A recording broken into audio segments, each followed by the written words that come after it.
So tonight we have Nick Martin here from Xcel Energy, and he is the Policy and Outreach Manager at Xcel. So thank you, Nick. I will turn the virtual mic over to you. Thanks. Great, thank you so much, Drew. Just trying to get, let's see, do you see the screen now, Drew? All right, great. Yes. Well, thanks everyone. Thanks for the chance to talk with you tonight. I am going to give you a presentation that focuses, as Drew said, mostly on renewable energy, but really at the system level, really talking about the sort of dramatic transition that's happening within the electric sector.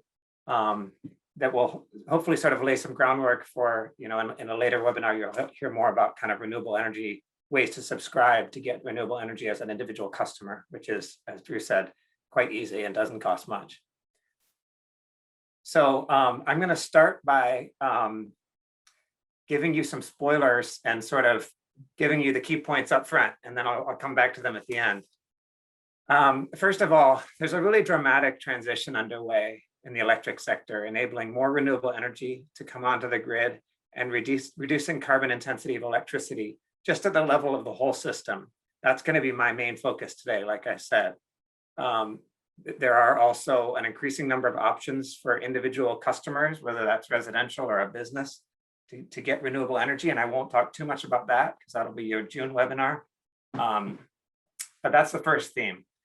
The second point, I'm really going to talk to you a lot about the positive economics of renewable energy, especially wind and solar, which have allowed us as a utility to add renewables in excess of our mandates, in excess of anything we would have expected a few years ago. And we expect to continue doing that for at least the next 10 to 15 years, getting us to, and I'll talk about this, probably a ballpark of 60% renewable energy on an annual basis by 2030. And that'll enable about an 80% carbon reduction below 2005. The near-term challenges to doing that are mainly transmission related. The long-term challenges to really going all renewable have to do with what we often talk about as kind of the steeper slope, or the greater challenge of getting that last 20% of carbon off the electric system, and the need for some other technologies like 24/7 dispatchable carbon-free technology and energy storage to enable those. And I'll talk a little bit about that, but really I'm talking about more and more renewables that have come onto the system and will continue to for the next 10 to 15 years. Finally, Minnetonka obviously cares not only about its carbon emissions from electricity, but also from buildings, from transportation, from industry.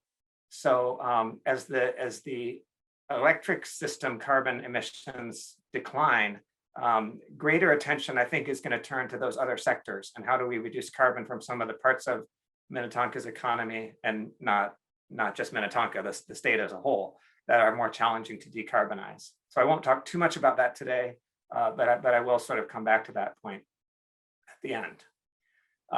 First of all, as a sort of a level setting, if you think about greenhouse gas emissions in Minnesota at the state level, the chart that you see on the left here is basically a picture of the state's goals for the greenhouse gas emissions in the state economy as a whole.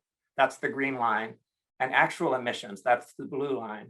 So if you've heard people say Minnesota is not on track with its greenhouse gas goals, what they really mean is we didn't achieve at the state level our 2015 goal, and we're not really on track. In fact, the last data from 2018 shows emissions going up.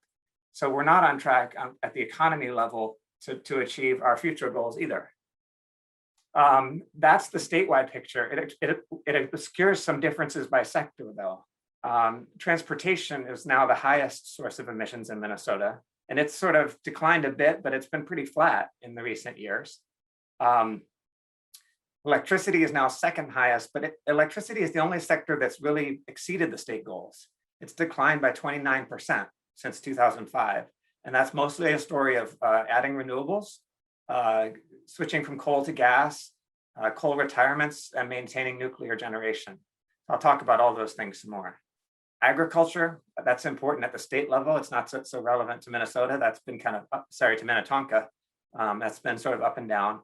And then if you see those columns, the sort of fourth, fifth, and sixth one, that's industrial, residential, and commercial. And that's mostly natural gas combustion. So at the state level, there's an increasing focus on how do we address decarbonized natural gas use, right, for heating and industry. And that will also be an issue for Minnetonka as you look to that part of your energy action plan. But shifting now from the state level to Minnetonka, I don't have exactly the same way of breaking down emissions that I showed for the state, but these charts from your energy action plan, I think, are pretty useful. The pie chart on the left shows that electricity use in Minnetonka is dominated by businesses, commercial and industrial. So clearly it's going to be really important to have affordable renewable options to reduce carbon emissions from electricity used by businesses, right? Residential is also significant. So that's the first pie chart. The one in the middle is natural gas use, and that's actually more dominated by residential. In your energy action plan, you talk about, how do we make buildings more efficient, multifamily buildings, older homes. That's all natural gas use, heating homes and businesses, right? So that's another type of challenge. And there's also some significant commercial and industrial natural gas use. What you see though, and this is kind of, I think, where it comes into focus, the third thing on that page, those bar charts are sort of like your greenhouse gas emissions baseline, right? 2016 to 18. And that includes both electricity and natural gas. So to achieve the goal of the energy action plan, which is in the bottom right of the slide there, Minnetonka really needs to address emissions from electricity, which is actually, I think, going to be the easier piece. And the rest of my presentation will sort of illustrate why that is. And then move on to addressing the other part of these horizontal bars, which is really emissions from natural gas use in buildings primarily, and natural gas use by industry. That's going to be a tougher part. So I'm going to talk about sort of where is electricity today? Where have we come since 2005? And then I'm going to shift to where is it going from now for the next sort of decade or longer. There's really been an astounding change since 2005 in the electric sector. I showed that already in the fact that the electric sector is the only sector that's exceeding the state's greenhouse gas goals. So back in 2005, for Xcel Energy, our carbon, we were 51% coal, about 16% renewable, right? And about 44% total carbon free, but an awful lot of that was nuclear, right? And so today we're at 32% renewable and 62% carbon free. Coal is a lot less. Even wind just by itself has gone from 3% to 21% of all the energy we provide. So there's been a really big change. And although Xcel is a little ahead of the curve, that change is really happening at the state level as well, which is what's shown on the right-hand side.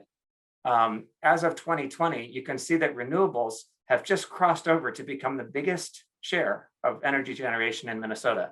More than coal, more than natural gas, just a tiny bit more than nuclear, right? And you see coal falling and renewables increasing. And that's largely economics. I'll talk about that in a second. But those figures that I gave for Xcel, if you look at those at the state level, the state of Minnesota in 2005 was 62% coal power. I'm just talking about electricity. Today it's 25%. It was 6% renewable. Today it's 29%.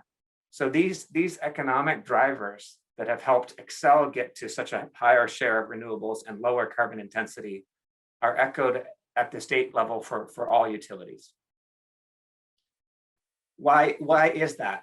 More than anything else, what has enabled this is the economics of renewable energy. So if you look at this slide, you see that wind has fallen to below $30 a megawatt hour, which is kind of the levelized cost of electricity, a way that we compare different types of electricity, different generation options. And in our region, that's kind of a national projection, in fact. In the regions that Xcel serves that are such great wind resource, it's really below $20 a megawatt hour with the tax credits. Solar in the second chart has fallen to below $50. Battery storage, that's a different y-axis, so you can't kind of compare these all straight across. But battery storage, which is going to be really important for integrating higher levels of renewables, is on a similar deeply declining trajectory, right? And because Xcel serves states that are rich in wind and in solar, we have costs that are in the lower end of these ranges. So more than anything else, and I'm not suggesting policy is not important. Policy has driven some of these changes in economics, but the economics are really enabling us to add much more renewables all the time. What that means is that in many cases, we can add new wind generation, and in some cases even solar, at a levelized cost that's lower than continuing to operate existing coal plants. In other words, the fuel cost savings from running our coal plants less and ultimately retiring them can more than offset the impact on our customers' bills of, sorry, I didn't mean to advance there, of adding new renewables, which, renewables have a capital cost, they don't have a fuel cost. So that's what we call steel for fuel in a sort of a shorthand. Investing in steel, which is the renewables and transmission, and offsetting the rate impact of that with fuel cost savings. And what it means is we can dramatically reduce carbon emissions while saving customers money. It's an amazing thing, and it's a change that's really happened really only in the last decade or less. Because of that, we've proposed to retire all of our coal in the upper Midwest by 2030, and I'll talk more about that. But even now, before we retire those plants, we're operating them a lot more flexibly. We're ramping them down. We're even idling them seasonally to enable more renewable energy to come onto the system. So coal is no longer, people used to call coal kind of base load as if it was running all the time. That's no longer the case. So that's where we've come 2005 to today, more or less. And that's enabled us in the upper Midwest to reduce our total carbon emissions by 54%. So if you want some perspective for that, the state's goal is to reduce 30% by 2025. We've already hit 54% in 2020 as Xcel Energy. That puts us over halfway to our 2050 carbon-free goal. It's largely driven by strong wind generation, a big decline in coal generation, and continuing to operate nuclear power plants. And it's also, another way to think about that is the United States, the Biden administration recently announced a new target or a new commitment under the Paris Agreement for the US to achieve 50% about reductions in greenhouse gas emissions by 2030. So we hit that last year. It just means the electric sector is ahead of the rest of the economy. It's not like trying to build Xcel up really, because a lot of the folks who look at these things recognize that the electric sector needs to reduce more and faster, because ultimately we're going to electrify and decarbonize other sectors of the economy that also need to be reduced. So where are we going in the future? We've announced a goal to reduce emissions 80% by 2030, compared to that 50% economy-wide target for the United States. And we think we can do that without significant new technology. So getting to an 80% carbon reduction is going to be mainly about retiring our remaining coal units, adding a lot more wind and solar, continuing to operate nuclear power plants, and adding just enough gas to sort of operate the system reliably and balance renewables. None of those are new technologies. Those are like established technologies with really positive economics as of today. We've also set a goal to provide 100% carbon-free electricity by 2050. That is a really aggressive goal because getting from 80 to 100% is not the same thing as getting to 80%. It does, we think it's going to require some new technologies that are not intermittent like wind and solar, but available all the time. That might be hydrogen, advanced nuclear, gas with carbon capture, but they have to be zero carbon technologies, right? And then some longer duration energy storage that we think is going to be really important to that as well. So our Upper Midwest Energy Plan, or what you might have heard called our Integrated Resource Plan, or IRP, is sort of the plan that puts us on that trajectory to 80% by 2030. And The integrated resource planning process in Minnesota is the process where utilities sort of project out future electricity demand that they're going to have to meet. And what's the mix of resources to meet that demand, including existing generation, new generation, demand side resources like energy efficiency and demand response, the whole sort of set of resources. That's why it's called integrated. And the key elements of the plan that we proposed, which is still before the commission, it hasn't been decided as yet, but the plan that we put before the commission has about 5 key elements. Number one, I've already mentioned, exiting coal generation by 2030.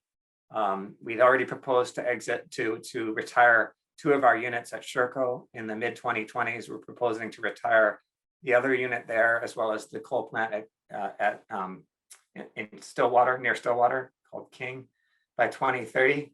That's, of course, both important and good for our customers in terms of economics, and also really challenging for the communities that host those coal power plants. So we have a strong track record of working with our communities to transition coal plants without layoffs, transitioning employees into new roles. And that's a hugely important part of our strategy and something we're committed to do. Second element, big renewable energy additions. I talked to you about how much we've added up to 2020. Over the next 15 years that this plan covers, we've proposed to add another 3,500 megawatts of solar and 2,250 megawatts of wind on top of the wind, that's already on our system. Much of the generation of the coal plants will be retiring, will be replaced by renewables. Third, we've proposed to continue our existing nuclear generation, which is today about half of the carbon-free generation on our system, by extending the Monticello nuclear plant for at least another 10 years. We haven't made any proposal on the Prairie Island plant. That doesn't mean we're not going to, or that we're for sure going to extend it. We just don't have to make that decision yet. Fourth, adding just enough gas to sort of enable the retirement of coal units and integrate renewables. There are times of year when renewable generation is consistently low, and we have to think about that as we're figuring out how to navigate to very low carbon electricity that's still affordable and reliable. And in addition, pretty dramatically expanding our existing energy efficiency programs, which is actually quite highlighted in your energy action plan, how important it is to save energy and how economic that can be as well. Meanwhile, that plan sort of puts us on a path to prepare for significant electrification of other sectors of the economy, like transportation and buildings. To do that, though, we have to have very reliable and affordable electricity. I'm not going to go deeply into details. This IRP is very extensive. I'm not giving you a presentation on the IRP overall, but just a couple key metrics I wanted to highlight. First of all, you see on the left here, that resource plan will take us to about 75% carbon-free electricity. In other words, 75% of all the generation that serves our customers being carbon-free by 2034. And that will be an over 80% reduction in carbon emissions by that time. What's really more exciting and reflects the economics I talked about before is that we think we can sort of continue that dramatic transformation of our system while keeping average residential bills pretty flat. That's what you see on the right-hand side there. So well below the national average and below the rate of inflation. And that's really just the economics of renewables, steel for fuel, the kind of things that I talked about before. So if things are going so well for integrating renewables, why not just go to 100% wind, solar, and batteries? We often get that question. It's a reasonable question. This chart is a really concrete illustration, I think, of the need for diversity in our generation portfolio. I talked about how by 2034, we might hit about 60% renewables on an annual basis, but that's annual. So there will be some parts of the year where renewable generation is a lot lower than that, and some parts of the year where it's higher than that. And here, you see a snapshot of January 2020, where we have very low combined wind and solar generation. The line up at the top here is our total load that we need to meet. You can see it fluctuating nights and days, right? And down here is wind and solar generation during that time frame. And the key point is this is a stretch of multiple days. This is not what you can address with a 4-hour battery. In fact, to build enough batteries to get through days or a couple weeks of low renewable generation would just be astronomically expensive. So how do we do it? We got through this January 2020 timeframe, right? What got us through that timeframe now is the firm resources on the system, which today is coal, gas, and nuclear. Post 2030, we won't have coal. We will have some nuclear. We will have some gas. That gas can run, we can have enough installed capacity to address timeframes like this, but it won't necessarily run a lot on an annual basis, which means it won't emit much carbon. So even with gas on the system, I showed earlier how we think we can reduce carbon emissions more than 80%. But then the question that follows is, well, what about 2050? How do we get to carbon free in 2050? That's the new technologies piece that I was talking about before. We really need technologies that can do what gas does for us today, but without the emissions. And we also need, as I mentioned, those much longer duration energy storage technologies that could address a stretch of low renewable generation like what's shown on the chart here. And we especially need those firm technologies if we're going to be, for example, electrifying a lot of building heating, which will require the highest winter peak demand at just the time when there's lowest wind and solar generation. So we'll really need those firm technologies and those longer duration energy storage technologies. But that's really a post-2030 problem. So I'm going to wrap up here in just a second. I wanted to show you just a few, and there's a lot of numbers on this page. You don't have to pay attention to them all, but just a few key metrics of where this Upper Midwest Energy Plan will take us. And I highlight these because I think they matter to cities like Minnetonka and to anyone, to companies, to others who have their own carbon goals. What I'm showing on the chart are 3 metrics. One is the total reduction in carbon emissions, just the total tons of carbon dioxide from the system. One is the renewable energy share. And I feel like I've talked plenty about that already. It kind of shows you where that is today and where it's headed. But I think the most important one on this page is actually the upper right one, which is the carbon intensity. In other words, the pounds of carbon dioxide per megawatt of electricity. The reason I think that's the most important metric for a city like Minnetonka is that as you look to how you're going to achieve a carbon goal, the total tons of carbon that Minnetonka will be responsible for is the carbon intensity, which is shown on that chart, times the total electricity consumed, right? So you can reduce the electricity consumed through the efficiency measures that you've highlighted in your energy action plan. And you can reduce the carbon intensity of every kilowatt hour that you're using just by being on the Xcel Energy system, because the whole system is being driven down from, back in 2005, it was almost 1,300 pounds per megawatt hour when we had a lot more coal on the system. By 2030, it'll be 260. That's a projection, 260 pounds per megawatt hour. So what that means in terms of kind of bringing this back home and talking again about Minnetonka's energy action plan is that in terms of your renewable energy goals in the plan, the renewable energy on the system, so without, even if not a single person or business in Minnetonka subscribed to renewable energy as a special product, which of course you will, and you're going to hear more about that. But even if you didn't do that at all, the renewable share of the electricity you'd be getting, sort of system share, will get up to around 60%. And as you look at options in your next webinar to subscribe to renewables, you can push that further faster. Secondly, with the falling carbon intensity that I talked about on the last slide means that a lot of the 160,000 ton reduction by 2030 that you've set as a goal in your plan can be achieved just by the lower carbon dioxide per kilowatt of electricity. Again, even if no one subscribed to a renewable product, or if you did no energy efficiency, you would get a pretty big reduction. But combined with that, all of the energy efficiency and the renewable energy kind of subscription options that you're looking into, you can go even further.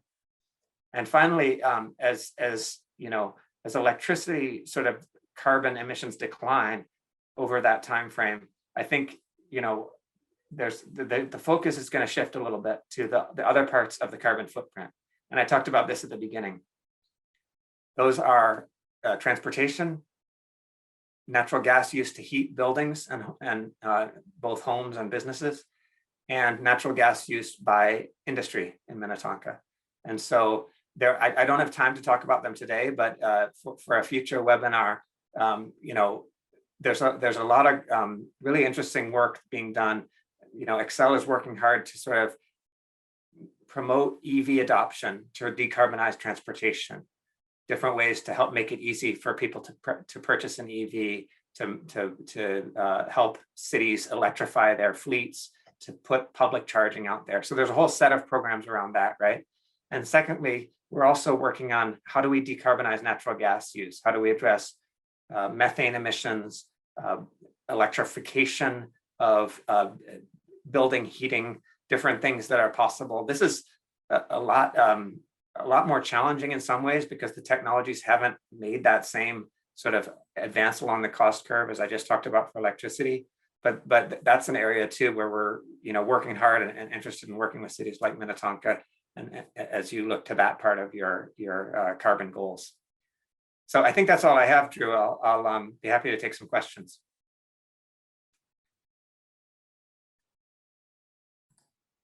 Great, thank you so much, Nick. If you want to stop your share, then we can see folks. That'd be great. And it looks like if folks have questions, feel free to unmute and ask, or we can throw them in the chat here. We do have one question from Mary Beth. Have there been any methods put in place to reduce pollution by batteries, and especially car batteries? Yeah, that's a good question. I don't know that the sort of first generation of EVs is yet sort of moving to retirement in a way, right? So I think a lot of the car companies making electric vehicles are working hard on, you know, what can they do about the life cycle of batteries, and you know, how do we address that? Because obviously that will happen, right? Eventually, EVs will retire and be scrapped. So that's mostly I think a challenge for the car manufacturers. One of the things we've been thinking about at Xcel is, is there a second life to batteries beyond when those batteries no longer hold a sufficient charge to power your car? They might still actually be quite useful for other applications. So can those become kind of a grid resource to store renewables and help manage some of these ups and downs? Can we even use those batteries in vehicles during times that they're not being used as a grid resource? So there is some thinking around that. And I think from the utilities perspective, it's more around what's the second life of those batteries. But that's a really important question. Great, thanks. Looks like we have another one, or a partial one, talking about hydrogen fuel cells. I don't know what the question is around that. How do they impact? Robert, do you want to unmute yourself and ask the question?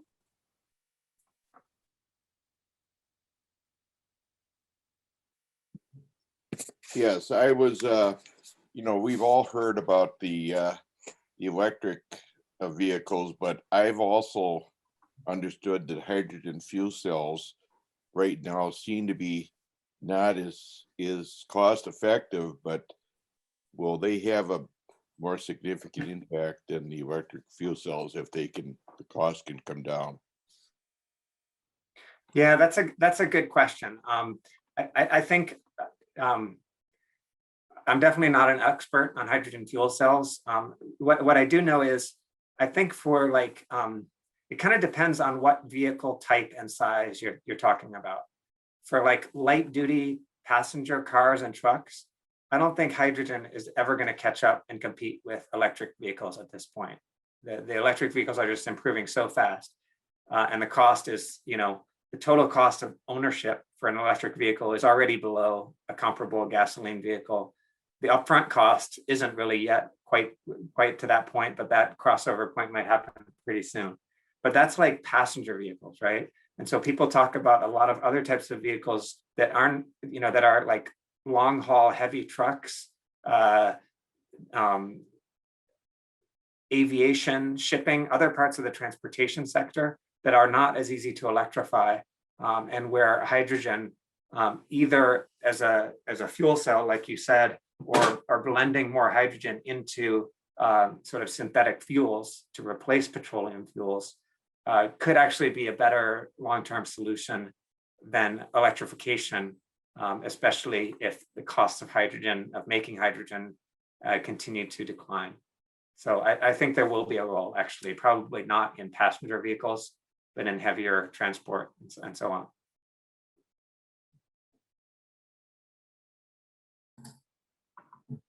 Great, thank you.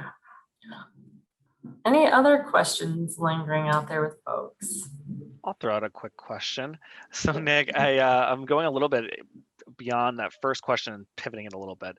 So I hear a lot about all these different solar collection or solar farms going up, or solar collections for Xcel and all these different ones going up. Do you know what the future looks like for recycling those? Because my understanding is solar panels are only sort of good for 20 years-ish, 30 years, and what that sort of turnover is. Has Xcel looked at that and how those will be recycled or disposed of after they're hit their useful life? Yeah, that's a good question. I have to admit, I don't know much about that myself, Drew. I think we do have some people within Xcel who have looked into that, and I can see what we've put together on that question. Right now, we don't have as much solar on our system as wind, right? So it's a little bit further out problem, but that's, I'm sure we have some folks who've looked into that. I'm sorry, I just don't know myself. That's fine. Just something came to my mind. I'm like, oh, I wonder if Nick knows the answer to that. What is the life on the solar ones? Do you know, or for the wind ones? Do you know that? Or those the life cycle? So that's a really interesting question. The typical length of a power purchase agreement with a wind farm is 20 to 30 years, and so that means some of the oldest wind on our system is now reaching the end of its life. And what's really interesting about that is one of the opportunities that we're now trying to take advantage of is actually repowering existing wind sites, meaning taking the site, there's already been like the basic, the concrete pad and the connection to the electric system, substations, transformers, right? All that's already there. But if we remove the existing wind turbine and put in place the wind turbines that exist now, they're just amazingly more productive and efficient than what we installed in 2005, right? They're bigger, higher. They can operate. We talked that one of the important metrics is capacity factor. That's like the share of theoretical total. If any resource were operating, all year, every hour of the year. Today's wind turbines can get up close to 50% capacity factor, which is way beyond those that were initially installed. So as those power purchase agreements come to the end of their life, using the existing resources and connections to the transmission system to repower wind is actually really something that's happening right now. Thank you. Yeah. Yeah, thanks. Another question popped in.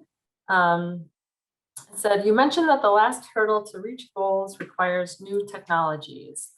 And so are those technologies in development, and what might they look like? Yes.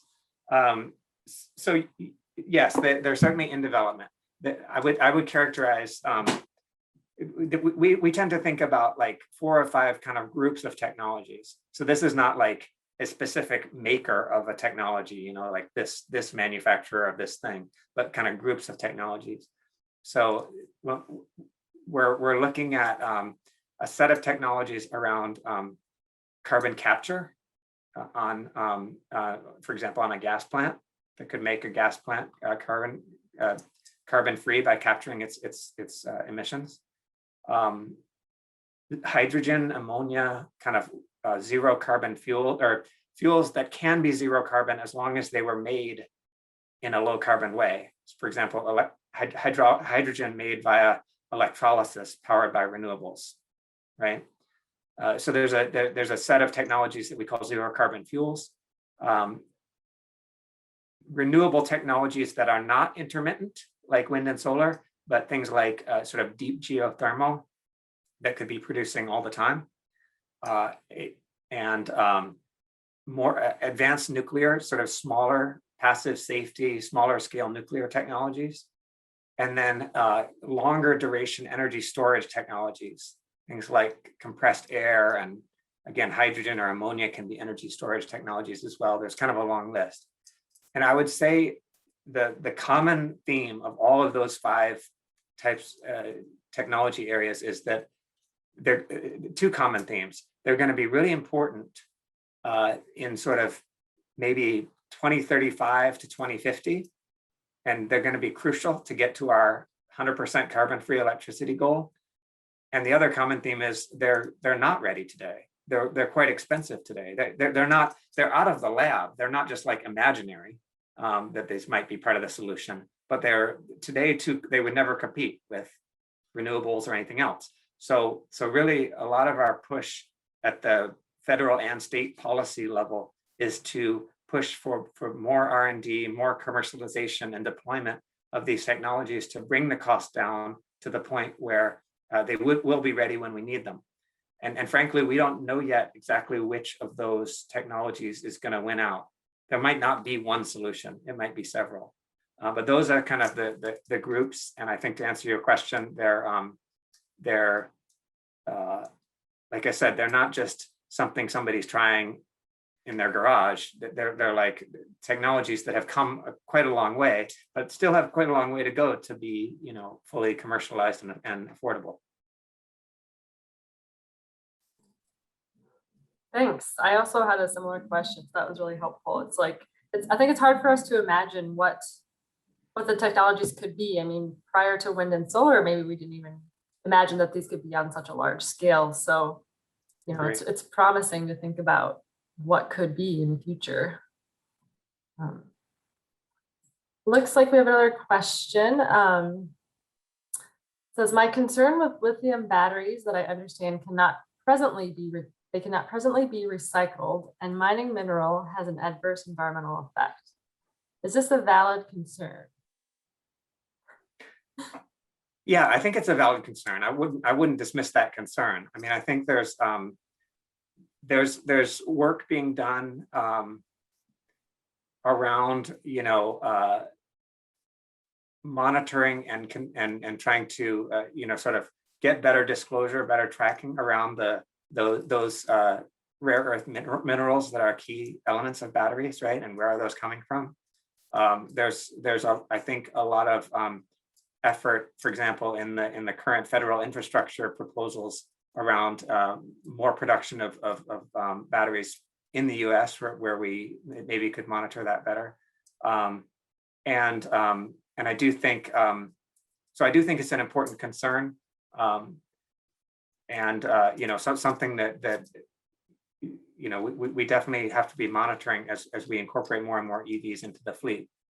I think you also, when you hear that concern, you also have to like sort out, is this person actually concerned about that? Or is this sort of a red herring thing because they, you know, the actual concern is any shift away from you know, petroleum fuels. And some of the folks making that point are pretty committed to petroleum fuels, but I'm not saying that it's not a concern. It's both, really.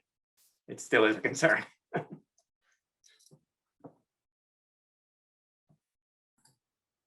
Great, thanks. Another one, when will the new gas plant be obsolete? Oh, there's actually more questions in this one too, but is it feasible to build smaller, less expensive gas plants with a smaller investment? Yeah, so these are good questions. We're sort of figuring out the overall role of gas in our fleet. And I talked about how you can have a certain amount of installed gas capacity that's really helpful at certain points in the year where you have low renewable generation. But that gas capacity overall is not likely to be running at a high level and generating a lot of electricity of your total share of electricity, and therefore, emitting much carbon in the long term, right? So you don't have one of the things that gas can do is when I talked about retiring a lot of our coal units, retiring ultimately all of our coal fleet, a lot of that energy is actually being replaced by renewables. There's some of the necessary capacity and reliability services that's being replaced by gas, but you have a very significant reduction in emissions because you're shifting from coal to gas, which is about a third of the emissions, but you're also running the gas a lot less than you were running the coal, right? Because you're replacing a lot of the energy with renewables. So I think it remains to be seen, ultimately how big a role gas will play in our fleet. To the last part of the question, one of the charts I showed did suggest, and I agree that battery technology is declining fast, and there's no reason to think that it couldn't follow a similar trajectory to decline as wind and solar have. So batteries will ultimately probably play a bigger role in the system, and at the same time, batteries, that's like 4 hours of storage or maybe 8 hours. So that's a great resource to do certain things for the system, like shift from your period of store some of the energy at your highest period of solar generation and discharge at the peak and not have to run gas peakers during that time. So that's great. Or, stretches of really high wind generation, store some of that generation for a later period. But it's not necessarily a technology that's very economical to address kind of weeks of low renewable generation or high renewable generation, right? So we do think that although you're right that the economics of batteries are improving, we will need not only batteries, but some long duration energy storage technologies as well. Thanks. There's another kind of part to that question too. It says, how many states can we share renewable energy with? And maybe along with that too is, how does renewable energy work? Does it cross state lines? I'm assuming that, not all the energy that we get in Minnesota is actually from the wind and solar here, or how does that all work? Yeah, that's right. We certainly, we don't operate the electric grid within state boundaries. So we in Minnesota, all the utilities here are part of something called the Mid-Continent Independent System Operator, MISO, which manages the electric system across a huge area that runs all the way from Alberta down through Minnesota and the Dakotas, down through like Arkansas, all the way to Louisiana. So that is managed as a large wholesale electric market and a grid. And it's a little probably overly simplistic to say, well, can't we just tap, renewables down in Louisiana? Because it's not, there are kind of transmission constraints that maybe make that, it's not as if you're really drawing from that whole region at all times, but we're still drawing, even if you just focus on kind of the northern part of MISO, we're still drawing from a multi-state area. So it's true that, if you're at any given time, if we're, supplying our customers with, 30% of their power from wind energy, that wind might be coming from the Dakotas, Minnesota, Iowa, other parts. So it's definitely a multi-state system. That's right. Okay, so then there's kind of a follow-up question to that. Is the transition to renewables even across the state, or are there especially challenging locations? I'm not sure if this is about like the production, like where you actually have them, or if it's like the customer end of people subscribing. But yeah, that's a good. So in terms of the first interpretation, there are especially favorable locations. So the best, thinking about wind, the best wind resource is southwestern Minnesota, going into South Dakota, North Dakota. That if you were a wind developer looking at where to put, you know, the where best to put the next wind farm, you'd be looking in those areas. You wouldn't be looking in up near Duluth. So there are variations in wind resource and especially favorable locations. And then to the second part of your question, yeah, I mean, many of those locations are far from the big load centers like the Twin Cities, right? So transmission is a key element. You know, we have a great transmission system today, but increasingly there are constraints around bringing more renewables onto the system and a need for more transmission. And that means building out transmission, which is not easy. You know, it's costly, but it's also, nobody wants a transmission line going through their region, right? So there tends to be resistance to that. Solar is probably not as variable, right, as wind. That there's a throughout Minnesota, there's a pretty you know, a little better than average, or however you want to say, whatever Garrison Keillor used to say. It's not solar like we have down in our New Mexico part of our service territory, but it's not a bad solar resource either, and that's more uniform across the state. nice. Yeah, and just because it's cold here doesn't mean it's not sunny. So solar still works. That's right. That's right. Yeah. Let's see, like kind of two more questions here. I know we're getting to the end of the hour here, so I want to be cognizant of all of your time, but maybe one here is talking about, talked about new gas plants, thinking about, are there any new nuclear plants, or are those going to become kind of obsolete due to cost and safety concerns? Well, we don't have any in our current plans, but I did mention that as one of the technologies we're evaluating. So some of the new nuclear technologies are both much lower cost than the nuclear plants we built, not we meaning Xcel, but everyone built sort of back 40, 50 years ago. So there's a lot of companies that are developing nuclear on a smaller scale, on a modular scale, that they claim anyway can be done at a much lower cost.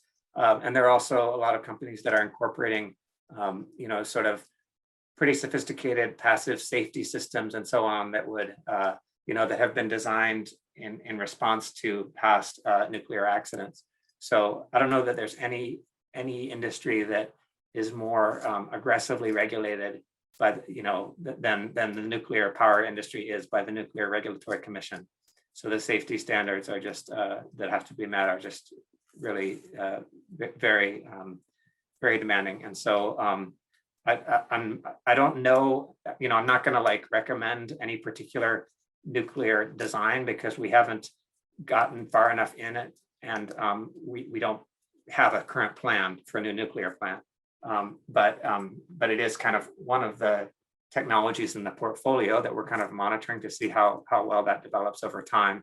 And I don't think we'll need it for the next, to come back to the theme I started with. We're going to be retiring coal, adding a lot of renewables, and maintaining our existing nuclear plants, but not building new ones for the next 10 to 15 years, and that's going to get us a long way. Great, thanks. I think we have one last question here before we close out.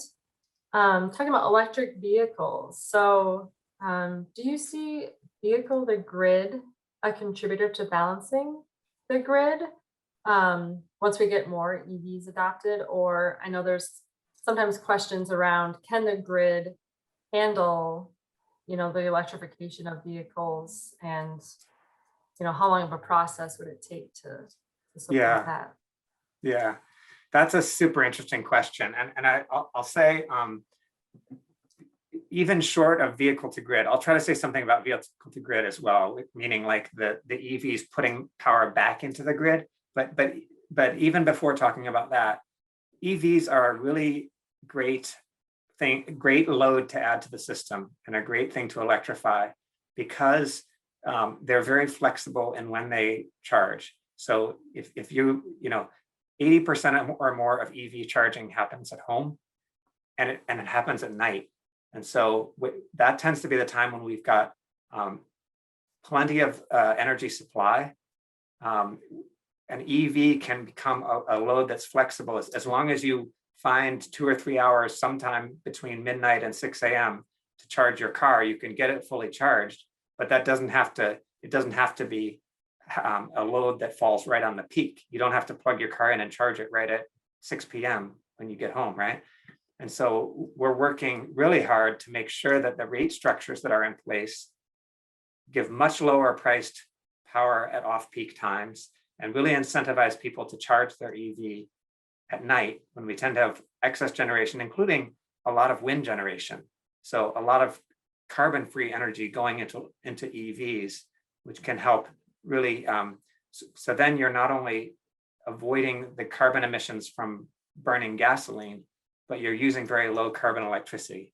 So I guess what I'm trying to say is, as a really flexible load that doesn't impose a lot of additional peak demand on the system, it needs energy, but it doesn't need peak demand right at 6 p.m. or something. It's already a great load, even if you had no vehicle to grid. Now, vehicle to grid is a really interesting concept that a lot of folks have talked about. I don't think it's really prevalent yet, because a